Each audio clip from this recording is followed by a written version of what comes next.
우리 이 시간 함께 봉독할 하나님의 말씀은 마가복음 12장 41절로 44절의 말씀입니다. 우리 함께 한 목소리로 봉독하시겠습니다. 예수께서 헌금함 맞은쪽에 앉으셔서 무리가 어떻게 헌금함에 돈을 넣는가를 보고 계셨다. 많이 넣는 부자가 여럿 있었다. 그런데 가난한 과부 한 사람은 와서 렙돈 두닙 곧 한 고르란트를 넣었다. 예수께서 제자들을 곁에 불러놓고서 그들에게 말씀하셨다. 내가 진정으로 너희에게 말한다.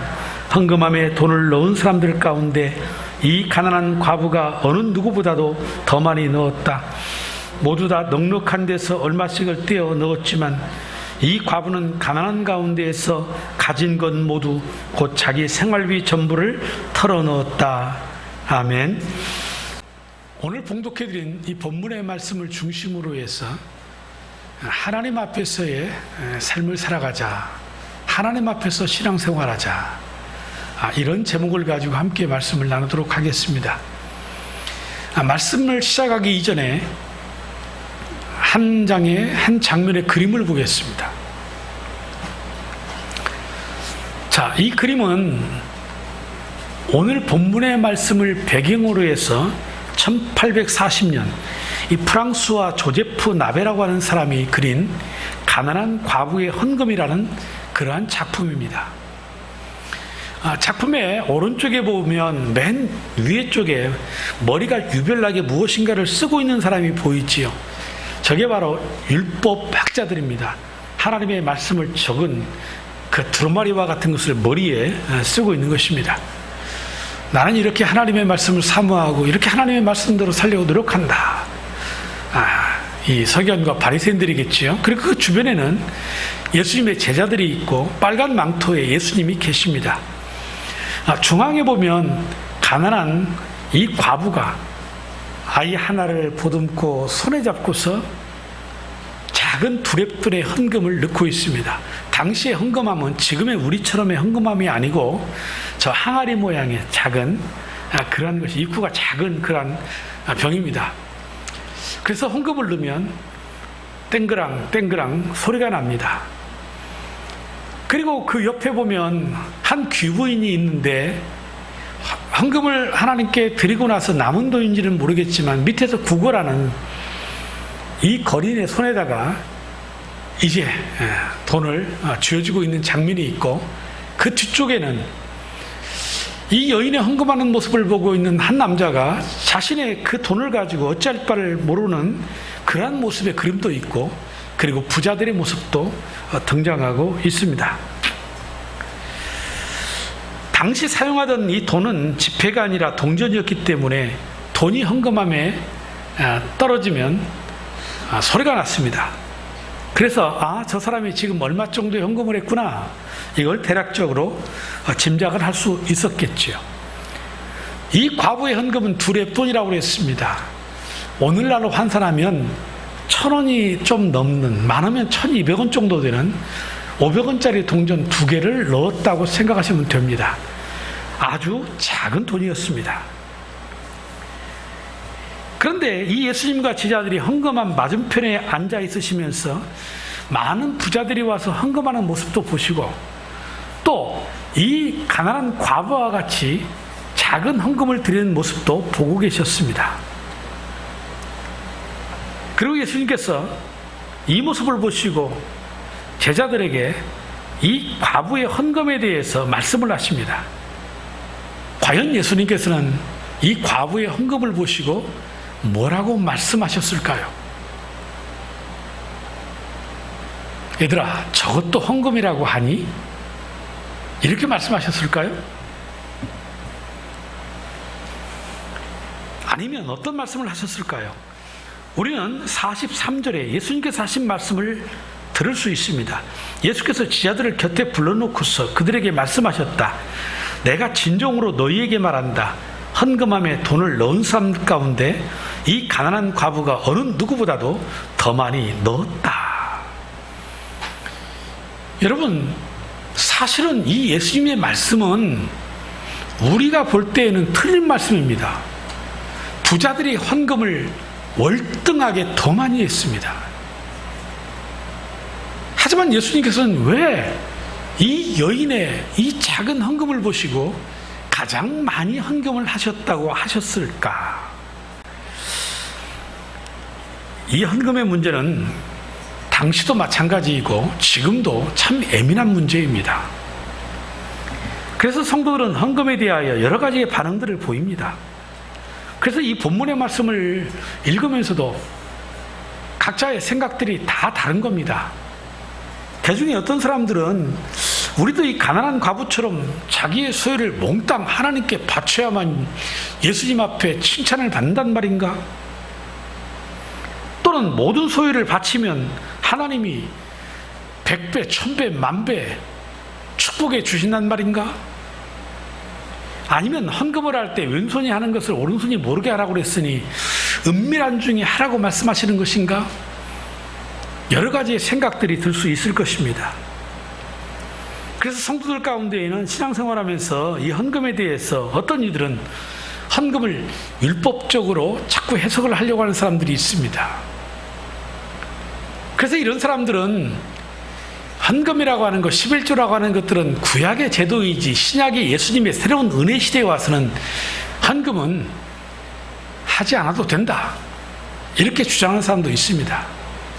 또 어떤 성도들은 주술적으로 이 헌금을 이해를 합니다. 그래서 헌금하면 하나님께서 채워주신다, 복을 주신다, 이렇게 받아들이는 겁니다. 또 어떤 이들은 헌금을 냉소적으로 생각하고 더 나아가서 의로움에 사로잡힌 성도들 가운데에는 교회에 헌금을 할 바에는 차라리 주변의 불쌍한 이웃들에게 나눠주는 것이 예수님께서 더 기뻐하는 일일 것이다, 이렇게도 주장들을 합니다. 물론 각자의 주장에 뜻하는 목적하는 바의 강조점이 다르겠지만, 하지만 이런 분들은 이 성경에서의 물질이 하나님과 우리 사이에 어떤 관계성을 맺어주는 것에 대해서 정확한 인식을 하지 못하는 것이고, 사실 어떤 이유에서든지 헌금을 하지 않으려고 하는 사람임에 틀림이 없습니다. 조금 더 직설적으로 말하는 분들은 대놓고 그렇게 말합니다. 교회가 운영되려면 돈이 필요하니까 헌금을 강조하는 것이다. 아니, 이 말이 사실이라고 할지라도 이 주님의 몸된 교회가 운영되어지고 복음을 위해서, 또한 이 전도의 사역을 위해서 헌금으로 동참하지 않는다면 과연 이것이 그리스도인으로서 성도로서의 삶을 살아가는 것인가? 아닙니다. 이 자체를 부정한다면 자기 자신이 자기에게 형용모순에 빠지는 겁니다. 여러분들은 오늘 본문의 이 말씀, 프랑스와 조제프 나베위의 이 가난한 과부의 헌금의 그림을 보시면서 어떤 생각을 하십니까? 예수님께서 지금 헌금 이야기하고 계신다, 돈 이야기하고 계신다, 그렇게 생각하십니까? 예수님이 지금 주목하여 바라본 것이 돈의 액수라고 생각하십니까? 아닙니다. 오늘 가난한 과부의 헌금에 대한 이야기는 헌금 자체에 대한 이야기가 아닙니다. 물론 이 헌금 물질이라고 하는 것은 우리의 신앙에 전반적으로 연결되어져 있는 것이기 때문에 이 자체를 떼어서 생각할 수는 없습니다. 왜입니까? 예수님도 마태복음 6장 21절에서 뭐라고 그랬습니까? 너희의 재물이 있는 곳에 너희의 마음이 있다. 모든 인간은 이 신앙생활을 하면서 그리스도인들은 물질 속에서의 자유함이 정말 없어요. 물질을 떼어놓고 생각할 수 없다는 얘기를 지금 드리는 것입니다. 뿐만 아니고 마태복음 19장 22절에 예수님과 부자 청년과의 그 이야기를 잘 아실 것입니다. 선생이여, 내가 어떻게 하여 영생을 얻으리이까? 이렇게 말하는 부자 청년에게 예수님께서 내 소유를 팔아 가난한들에게 다 나눠주어라, 그리고 나를 따르라. 그런데 22절에 뭐라고 그랬냐면, 그러나 그 젊은이는 이 말씀을 듣고 근심하면서 떠나갔다. 그 얘기는 재산이 많았기 때문이다. 예수님께서 이 말씀을 하신 이유는 부자 청년의 재물이 탐나서도 아닙니다. 주님의 제자가 되려고 하면 빈털터리가 돼야 된다, 그 말씀 하시는 것도 아닙니다. 그런데 주님은 이 부자 청년의 마음을 알고 계셨어요. 주님보다도 물질을 더 사랑하는 그 마음을 알고 계셨어요. 그래서 시험하신 거예요.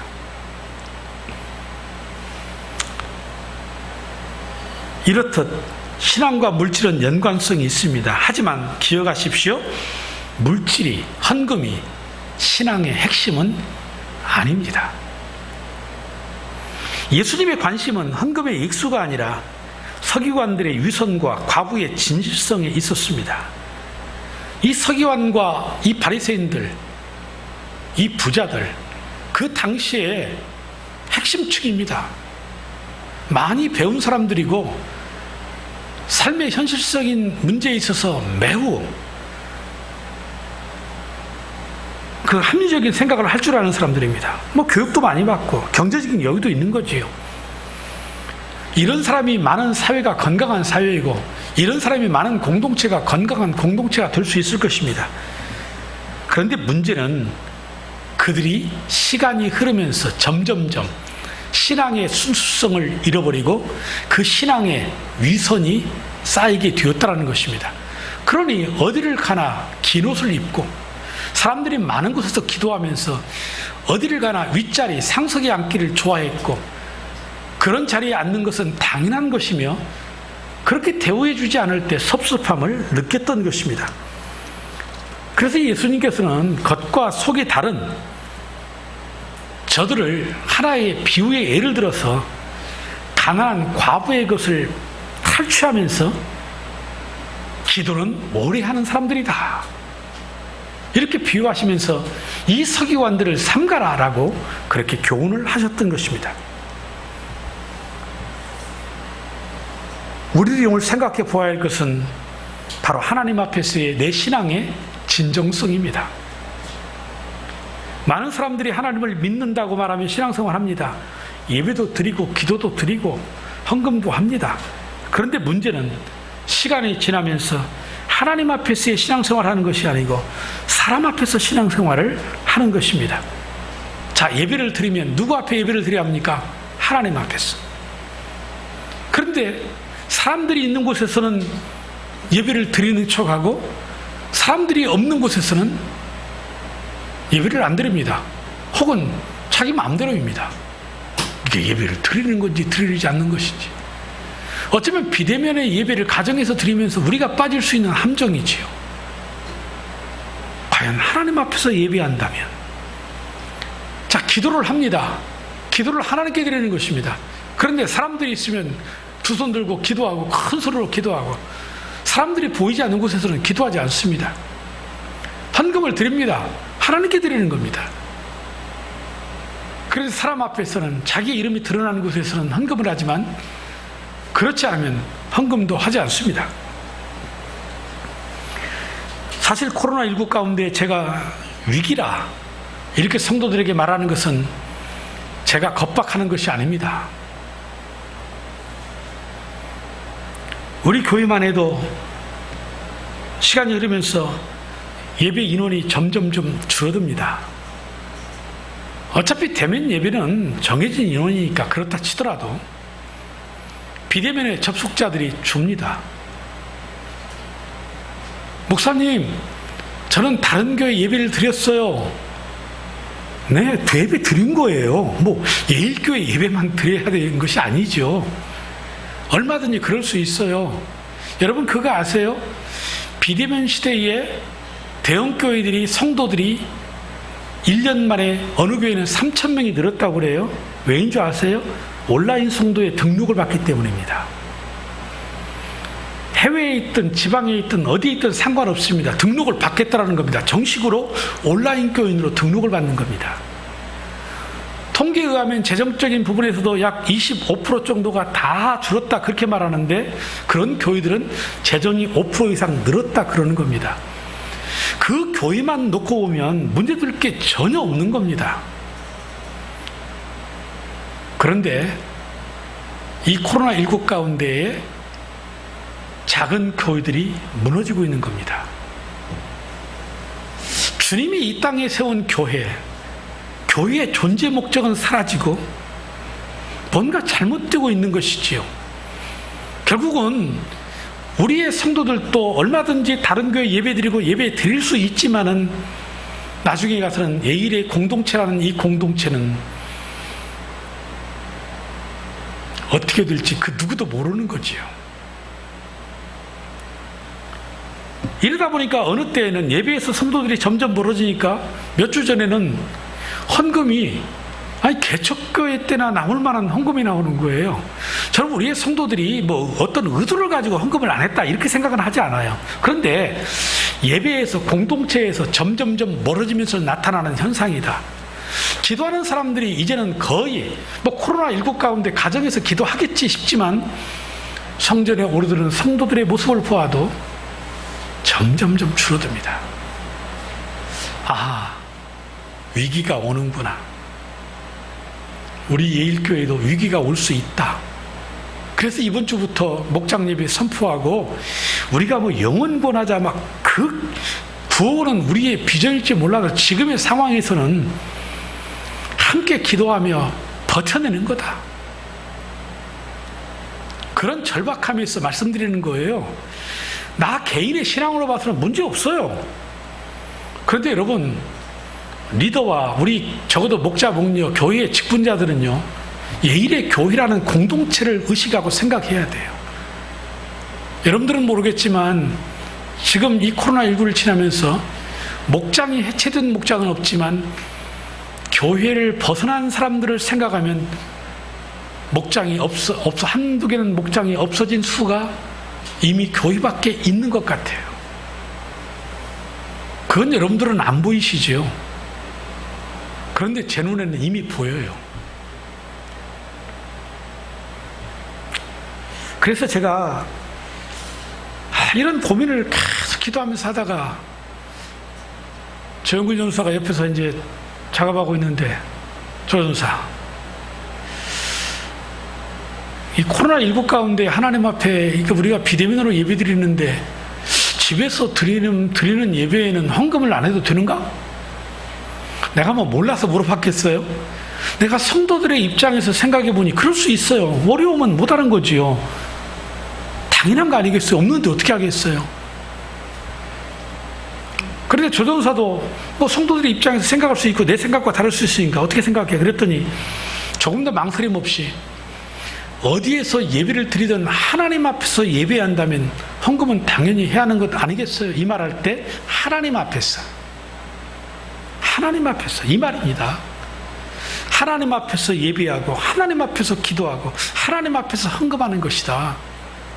그래서 오늘 이 본문의 말씀은요, 이 상황에서 우리에게 문제를 제기해주고 있는 문제는 헌금을 하느냐 마느냐, 헌금의 액수가 얼마냐, 이 말씀을 하시는 것이 아니고 이 헌금의 한 예를 들어서 무엇을 우리에게 주고자 하시는 거냐면 신앙의 태도를 말씀하시는 겁니다. 신앙의 태도. 그래서 오늘 이 본문 상황에서 주님이 제기하시는 문제, 하나님 앞에서이냐 사람 앞에서이냐, 이 말씀 지금 하시는 겁니다. 부자들은 사람 앞에서이고 가난한 과부는 하나님 앞에서라는 것입니다. 사랑하는 성도 여러분, 저와 여러분들은 지금 누구 앞에서 신앙생활하고 있습니까? 저는 우리 예일교회 모든 성도 여러분들이 사람 앞에서의 신앙생활이 아닌 하나님 앞에서의 신앙생활 되기를 주님의 이름으로 축복합니다. 특별히 신앙생활 오래 하시는 분들, 저 같은 사람들, 하나님 앞에서가 아니고 사람 앞에 신앙생활을 하기가 매우 위험성이 큰 사람들입니다.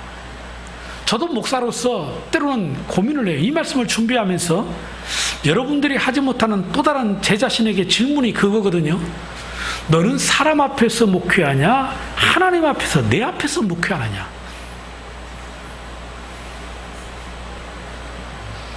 제가 새가 생겨서 그런지 몰라도 저도 우리 성도들이 싫어한다고 생각하면 하기 싫어지고, 성도들이 듣기 싫어하는 말 같은 안 하려고 하고,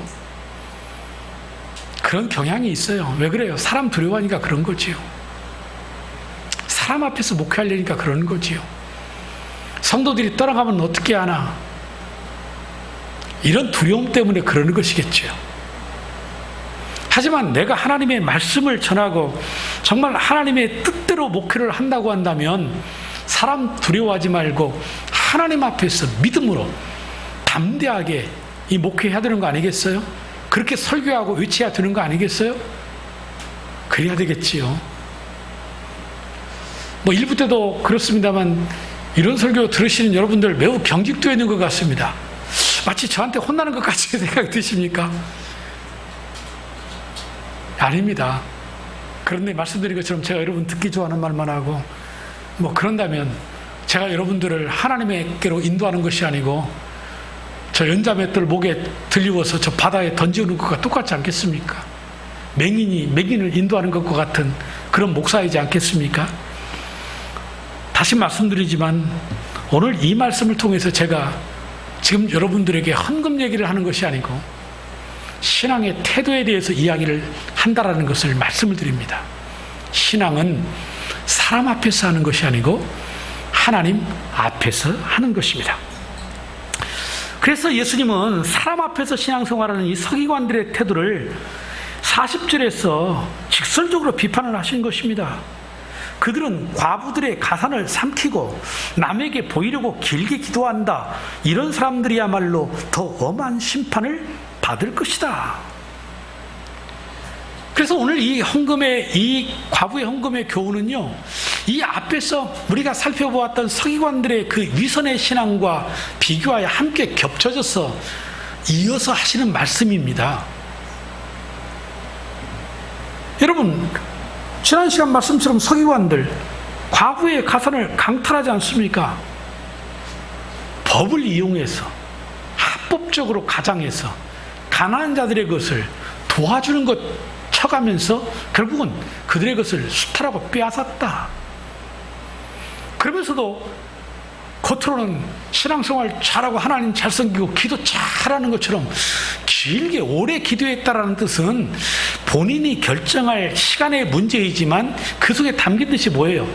보이려고 한다라는 것입니다. 의식했다라는 것입니다. 그래서 예수님께서 저들이 훨씬 무거운 심판을 받을 것이라고 경고하신 것입니다. 그런데 이 서기관들이 예수님이 하시는 이 말씀의 뜻을 이해했을까요? 아닙니다. 이해 못합니다. 자, 자신들은 많은 사람들에게 존경받습니다. 율법적으로도 자기들은 완전하다고 생각합니다. 저들은 부유합니다. 여러분 생각해 보세요. 이 상태로 자기의 삶이 계속 나가면 되는 거예요. 저들은 그래서 메시아를 기다렸지만 정작 메시아가 와서 메시아가 지금 교훈하는 내용을 들어보면 자신의 것들을 포기해야 돼요. 기득권을 다 내려놓아야 돼요. 그러니 거부하는 겁니다.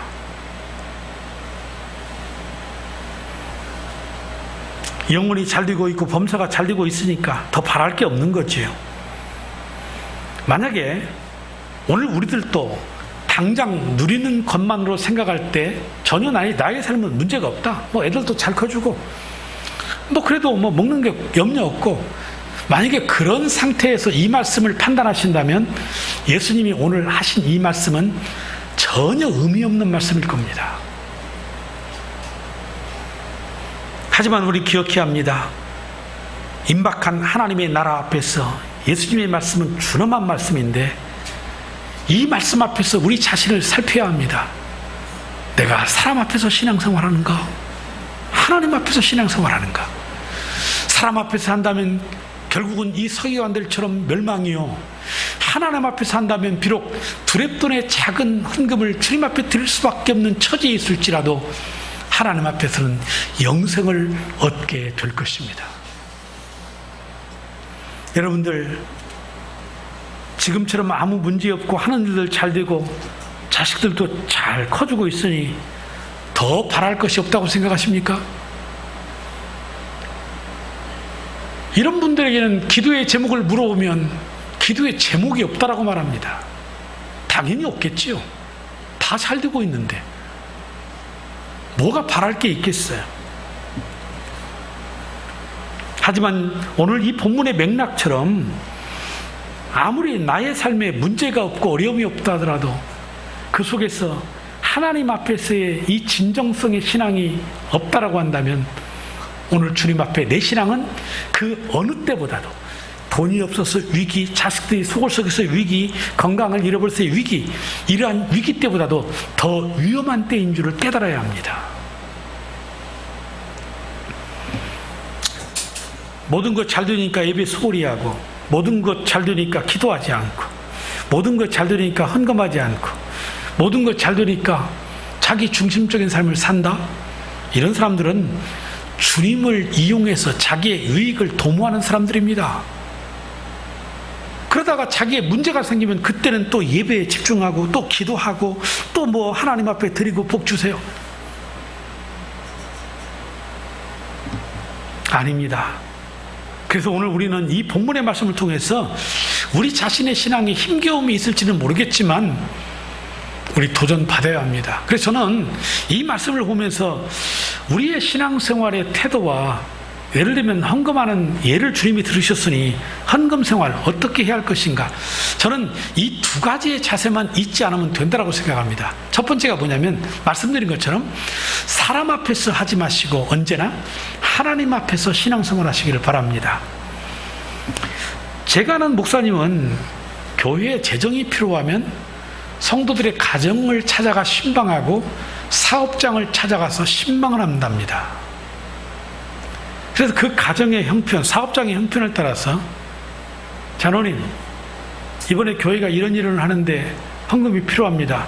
1억 헌금하세요. 어느 가정에 가서는 2천만 원 헌금하세요. 1,000만 원 헌금하세요. 이런답니다. 뭐 성도들의 마음이 어떤 마음인지는 몰라도 그래도 순종해서 헌금을 해서 문제를 해결했다, 아주 자랑하듯이 이야기하시는 목사님이 계십니다. 저는 생각해 봤어요. 내가 우리 예일교회 성도들 가정에 가서 사업장에 가서 그렇게 말하면 우리 성도들은 교회에 나올까? 나는 하나도 안 나올 것 같아. 아니, 한 번도 해본 적이 없어요. 근데 무서워서 못 하겠어요. 그렇게 말하면 다음 주부터 안 나올 것 같아요.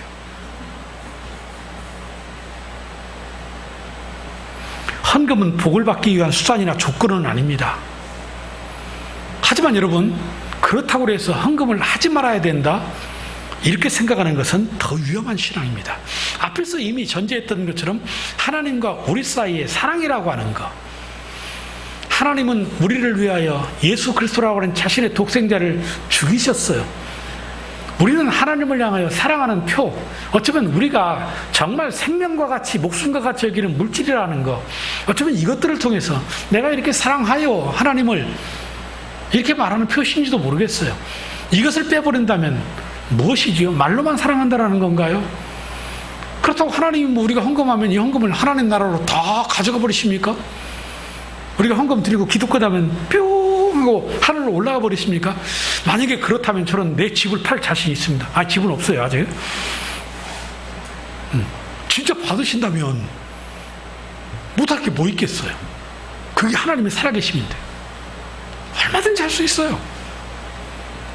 근데 결국 그 돈 가지고, 그 헌금 가지고 교회 공동체 운영과 복음과 선교와 또 우리 자녀들의 교육과 그런 것에 우리가 사용되고 있는 거 아시잖아요.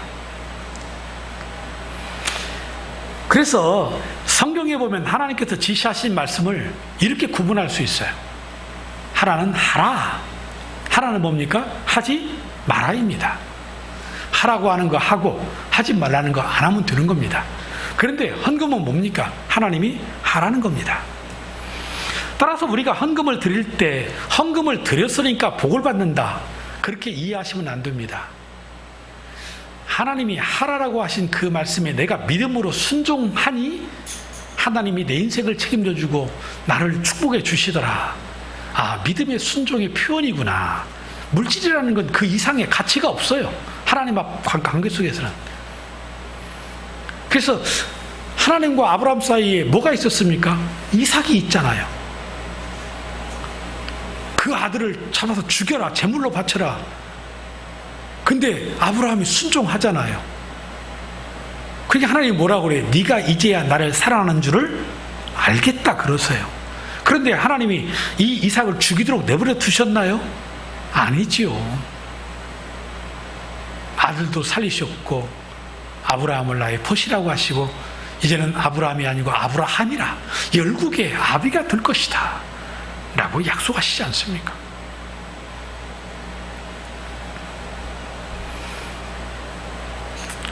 이렇듯 신앙생활이나 물질을 드리는 헌금이나 누구의 강요에 의해서 사람을 의식하고 하는 것은 아무런 의미가 없습니다.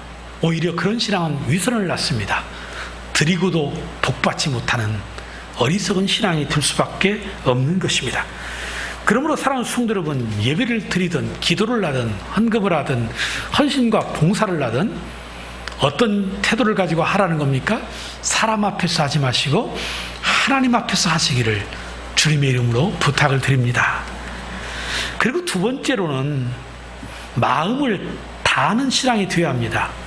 오늘 주님이 여인을 통하여 보시는 것은 여인의 그 마음이었습니다. 하나님은 돈이 필요한 분이 아니십니다. 헌금을 드릴 수 없는 분이라면 마음을 드리시면 됩니다. 저는 그래서 내가 돈이 없고 헌금을 드릴 수 없는 그때가 나는 하나님 앞에 축복을 받을 수 있는 기회라고 생각을 해요. 제가 드리는 말씀을 이해가 되시는지는 모르겠어요. 그래요, 내가 가진 게 없어요. 내가 가진 게 진짜 돈 10,000원짜리 하나밖에 없어요. 사실 이 돈 10,000원 한 끼 식사비밖에 안 되는 건데, 그래 이건 먹고 죽으나 굶어 죽으나 내가 하나님 앞에 믿음으로 드린다. 그래서 저는 오히려 없을 때가, 어려울 때가 하나님 앞에 복 받을 수 있는 기회라고 생각해요.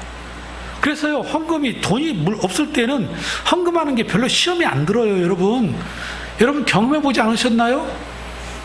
속은 상하지요, 다른 사람과 비교해서는. 내가 그런데 하나님 앞에서는 오히려 믿음 생기지 않던가요?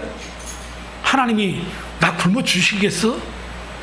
이제까지도 살았는데, 내가 이보다도 더한 과정도 겪고 하나님 은혜 가운데 살았는데 담대해지지요. 그런데 물질이 쌓일수록 하나님께 드리는 것이 어려워집니다.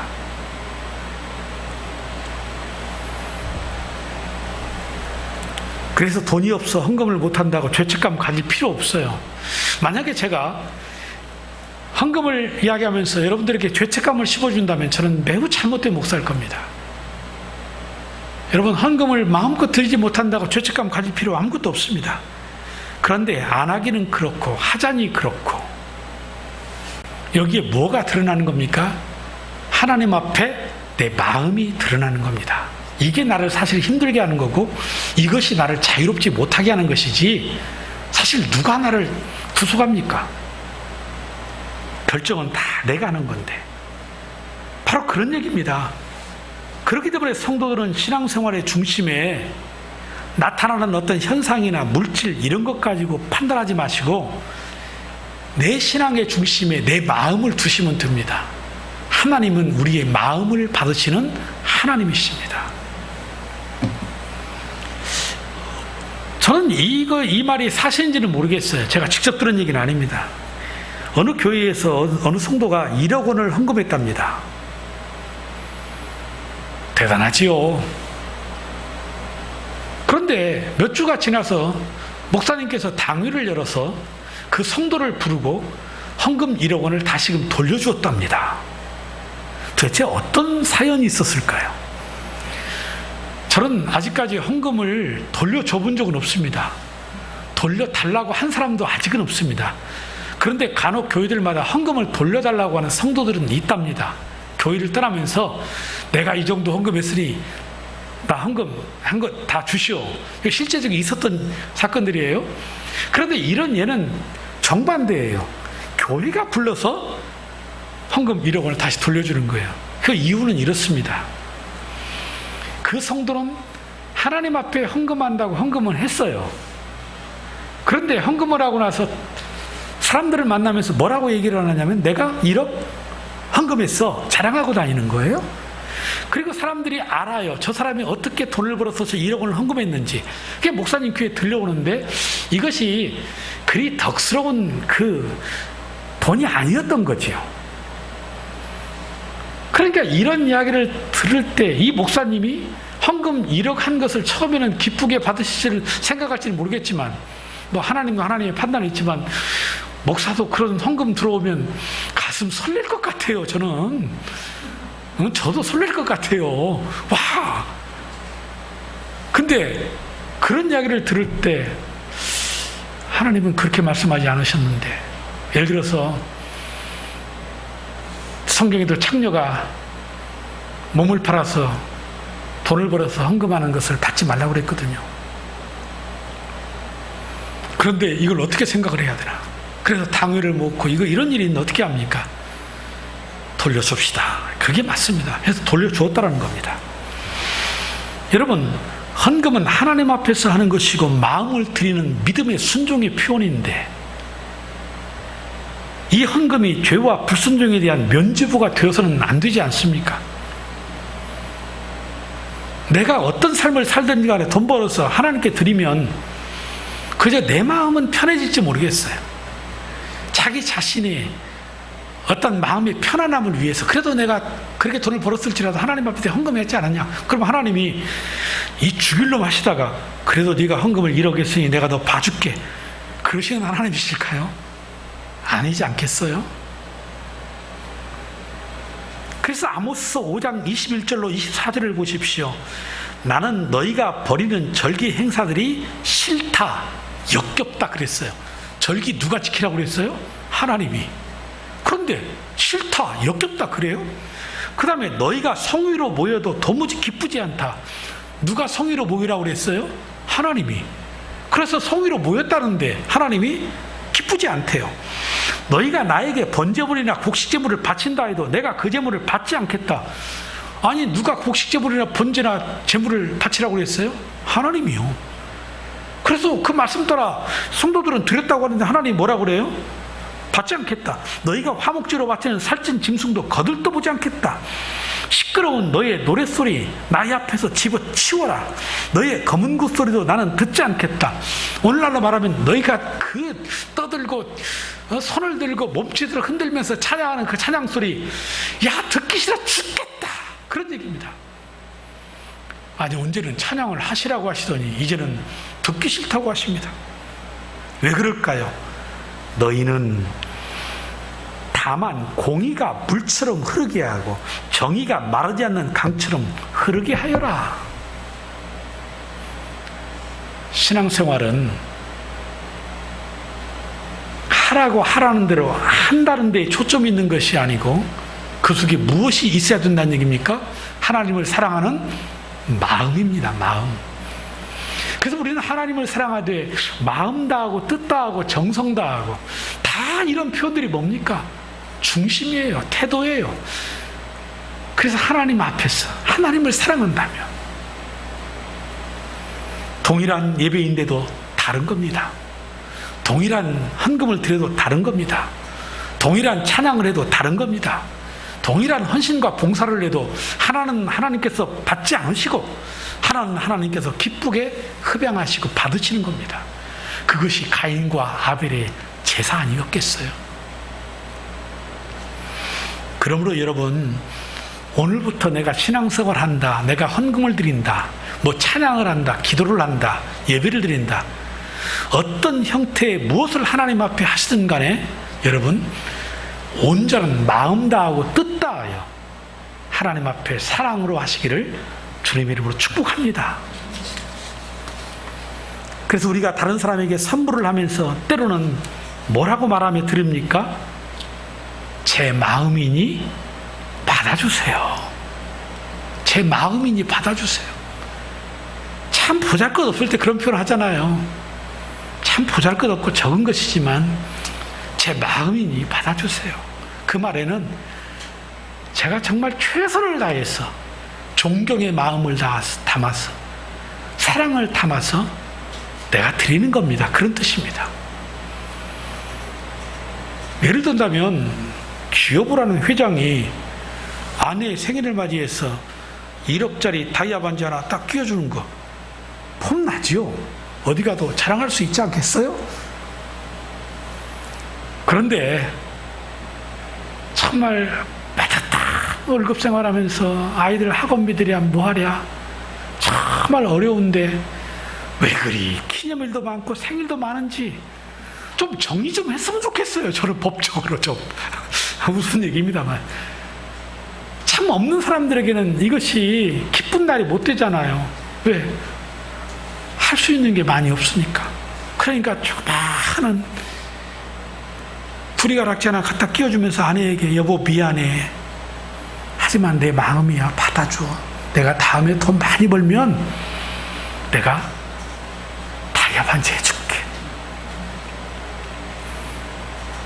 회장이 1억짜리 반지 받은 사모님이 마음이 기쁘겠어요?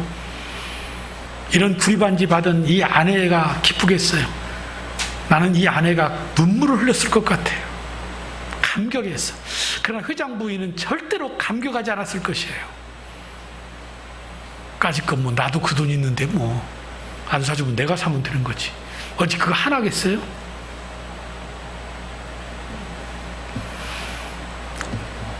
저는 이 과부가 자기의 전부를 드렸다고 그랬잖아요. 이게 남은 게 없어요. 이 과부는 그 다음에 인생의 삶이 어땠을까? 하나님이 그 과부를 굶어 죽게 하셨을까? 저는 아니라고 생각합니다.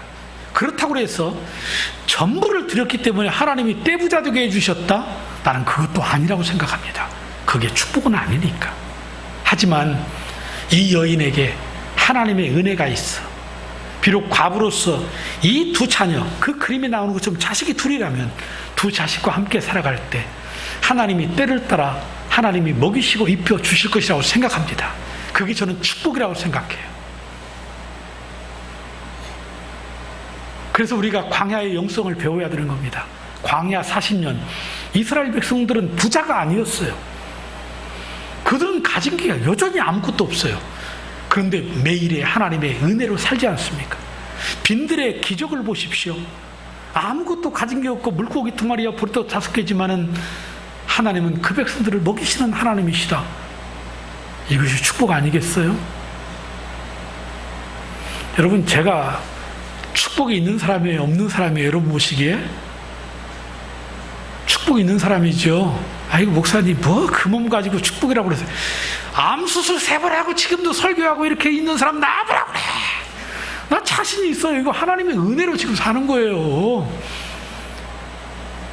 정말이에요. 내가 선택한 건 물론 아니고 내가 관심 못해서 여기까지 온 것이지만 암수술 3번 하고 이 목소리 커가면서 이게 소리 지르면서 설교하는 사람 몇이나 될 것 같아요. 은혜지요. 그래서 하나님의 계산의 방식은 우리의 계산의 방식과 다르구나. 얼마나 재밌어요. 부자들이 헌금을 하나님 앞에 많이 드렸다고 그랬어요. 그런데 여전히 그들은 많이 남아있어요. 하나님 보시기에는 그러니까 적게 드린 거라고 말하는 거고, 이 과부는 두렵던 드리고 나니까 아무것도 없어요. 근데 많이 드렸대요. 그러니까 관점이 뭐예요? 사람은 얼마나 드렸는가를 관점을 두고 이걸 본다면 하나님은 얼마 남았는가를 보시고 판단하시는 거예요. 이게 계산법이 달라요. 여러분 10의 1조를 드린다? 10의 1에 관심을 두어 보십시오. 정말 아까운 겁니다. 돈을 많이 벌면 벌수록 아까운 겁니다.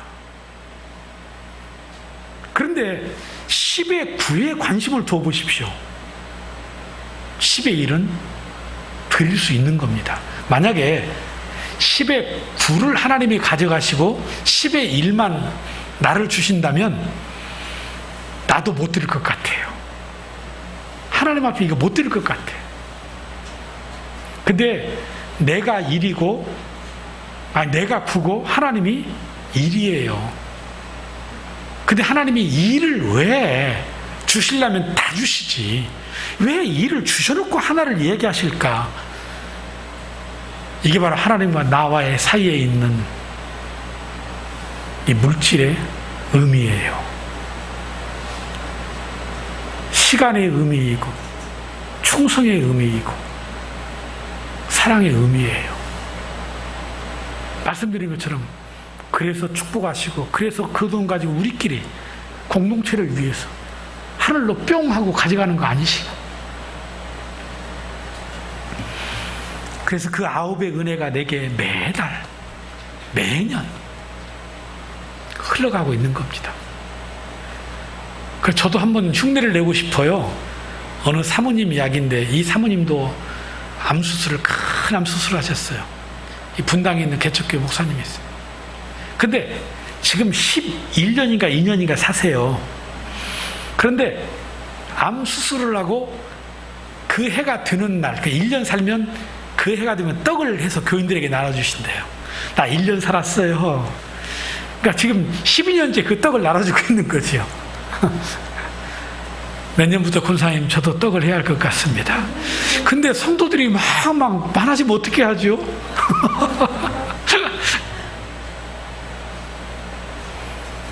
나의 삶에 하나님의 은혜가 흐르고, 나의 자녀들의 삶에 하나님의 은혜가 흐르고, 우리 A일의 공동체에 하나님의 은혜가 흐른다. 그러므로 사랑하는 성도 여러분, 이제 신앙생활을 하든 헌금을 하든 보이는 것 가지고 판단하지 마시고 내 삶에서 드려지는 그 마음 가지고 하나님을 섬기며 살아가시기를 바랍니다. 가진 것이 없는데 헌금해야 복받는다고 말하면 교회에 나오지 말라는 것과 같지 않습니까? 하지만 가진 것이 없어도 드리지 못해도 하나님 앞에 있어 마음 드리고 충성하고 살다 보니 하나님이 때가 되어서 복을 베풀어 가진 것이 많아지면 그때 가서 하나님 앞에 믿음으로 순종하여 드리고 이웃들 사랑하며 섬기면 되는 거 아니겠어요? 말씀을 맺습니다. 오늘 본문은 헌금의 문제가 아닙니다. 헌금의 태도의 문제를 말씀하시는 겁니다. 위선과 진실성에 대해서 말씀하시는 겁니다. 사람 앞에서냐, 하나님 앞에서냐를 말씀하시는 겁니다. 서기관들은 사람 앞에서요, 과부는 하나님 앞에서였다. 사랑하는 성도 여러분, 하나님은 과부의 두렵분의 헌금을 마치 이 세상의 모든 것을 받으신 것처럼 기쁘게 받으셨습니다. 하나님은 장차 비교할 수 없는 영광으로 갚아주시고 의의 면류관을 씌워 주셨을 것입니다. 그러므로 우리 성도들 모두 오늘 이 말씀을 통해서 그 생각 머리에서 지우시고, 그것은 신앙의 한 부분일 뿐이고, 예배를 드리든 기도를 하든 헌금을 하든 어떤 헌신과 봉사를 하든 직장 생활을 하든 학교 생활을 하든 어떤 삶의 영역이든지 간에 이제는 더 이상 사람 앞에서 하지 마시고 하나님 앞에서의 삶이 되고 신앙이 되어서 하나님 앞에 의의 면류관, 생명의 면류관 받아 누리는 저와 여러분 되시기를 주님의 이름으로 축복합니다.